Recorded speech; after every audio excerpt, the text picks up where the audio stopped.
Skip, what's it like being back with the franchise and getting a chance to work with Ezekiel Elliott, a player as special as he is?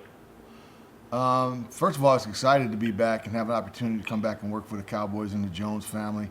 And obviously, it's a unique situation when you have a player like Zeke that has the abilities and the qualities and all the tools that he has for a guy that plays that position. So right now, it's very exciting to come to work each day to see something new that he may do. So for me, I mean, I look forward to each practice, each workout, just to watch him and watch his work habits and watch what he can do.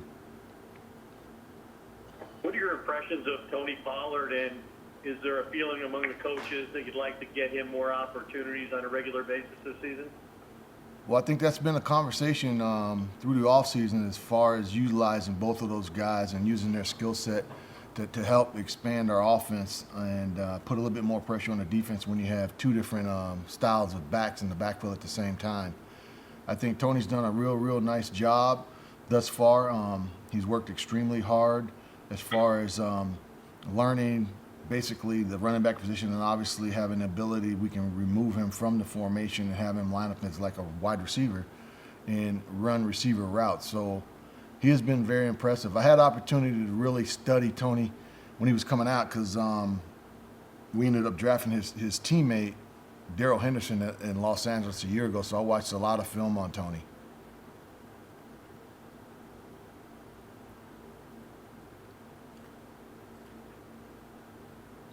Did we lose him?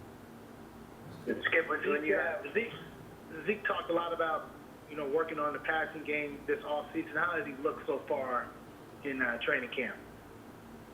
I think so far he's looked pretty good as far as removing. You talking about that as from a detached from the backfield, or are you talking about just coming out of the backfield? Because I think he has a really good understanding and knows leverages, knows how he needs to set and move guys off their point to get separation, to create space for the quarterback to deliver the ball. And I think he's been doing a nice job of that. Obviously, when you remove yourself and you become more of a receiver, then you have to basically run routes a little bit differently than you do coming out of the backfield because there's a little bit more space. Typically, the linebacker line's either 4 or 5 yards off of you. You get a little bit more softer cushion, so you got to actually push up, close the distance, and obviously step on his toes and get him to move one direction or another so you can create space for yourself. But I think he's doing a really good job at both of those, whether it's coming from the backfield or lining out wide. I mean, that was the area that I really didn't have an opportunity to really know much about him until I got here. I mean, you know of him as a runner, you know all the things that he can do that way, but I wasn't completely sure on what his actual skill set would be as a receiver. And I mean, so far he's impressed me in that area. I think that's an area that I think a lot of people don't really realize how good he can be. Coach, it seems like running backs really utilize preseason games the most to kind of show the progress that they've made. But without those, how are you evaluating these young guys? They seem like they're showing a little something in practice, but it's hard to tell without getting hit, tackled. How are you evaluating them? I mean, you hit everything on the head when it comes to evaluating young backs, because I think the biggest thing, and we talk about it every day on a daily basis, is the ability to hold on to the football. And unfortunately for these guys with the pandemic, they won't have an opportunity to go through any preseason games where you actually get the full speed collisions and the ability to hold on to the ball and prove and show that you can hold on to the ball in those type of situations. So you try to simulate drills to try to provide that information for them as far as the contact, holding on the balls, the guy ripping at it, or raking it out. But I mean, it's nothing like a true game. I mean, practice can be somewhat of a thuddish, but it's not take you to the ground, and as you're going to the ground, someone else hitting you. So I mean, all those things come into play when you have a preseason game. But I mean, we can't really simulate that here due to the fact that we don't want to injure any of our players. But at this point, I've been very impressed with all three of the young guys. I mean, they've all been very, very diligent in studying the playbook, asking questions, will call in the middle of the night and say, "Hey, coach, I got this question about this play," and I'm like, "Well, what are you doing up at this time? And why are you even looking at that right now?" But I mean, it's important to him. So, we'll sit there and talk for 15 or 20 minutes about a play or how they're doing in practice or what can they do to improve to help themselves, possibly make this team. So, I mean, they all push each other.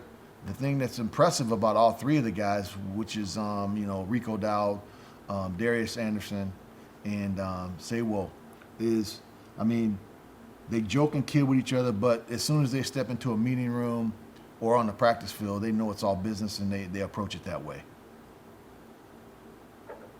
How is Shea's transition going to being a college traditional tailback to being someone who potentially you could involve in 21 personnel as a fullback?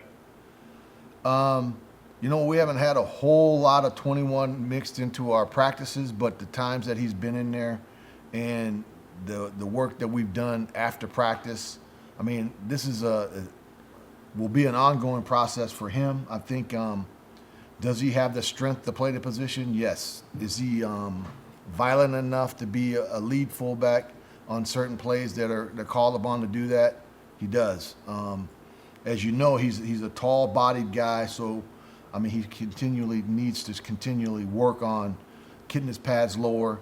But we had our first opportunity, I think it was yesterday, when we had short yards and goal line in practice. So he had a couple nice strikes there, and showed that he was willing and not afraid to go in there and put his face on people. So that's probably the biggest battle you fight as far as converting a running back to a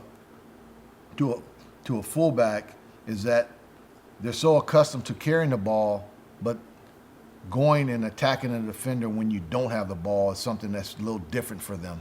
But I've been impressed with his work ethic and how he's approaching it, and we try to work on something a little bit every day to hopefully improve his fullback skills to where he's going to be a guy that I think will be a viable asset to this team. It seems like practices, and I'm sure this is true across the league, but each day it seems like the level of physicality is increasing. Do you anticipate live periods of practice that will really help you get a better feel for who your young running backs are? I think that might be a question for Coach McCarthy as far as live practices are concerned. But, they get smacked, pretty good when they go through in a third period. So, it's just they're going to make full contact, but they're not going to take you to the ground. So, you're getting that initial contact. You're just not getting the finish of the play. But I would say right now, all of them have done a fairly good job as far as when there's an opportunity to have pass protection called upon them to do that on that particular play, that they've done that. And but the biggest thing is, like you say, young backs typically have to get used to the speed and the collision of this game. It's a little bit different than college. And you say it every year, and every young guy says, "Oh, I got it." But until it actually happens and they feel it, and then they come off and say, "Wow, now I understand what you're talking about." So, it's just, unfortunate that these guys won't be able to experience that before an actual true live game. Skip, are there things that you do now with Zeke, knowing the workload that he's going to get, to be mindful of keeping him fresh, October, November, December, as the season goes along?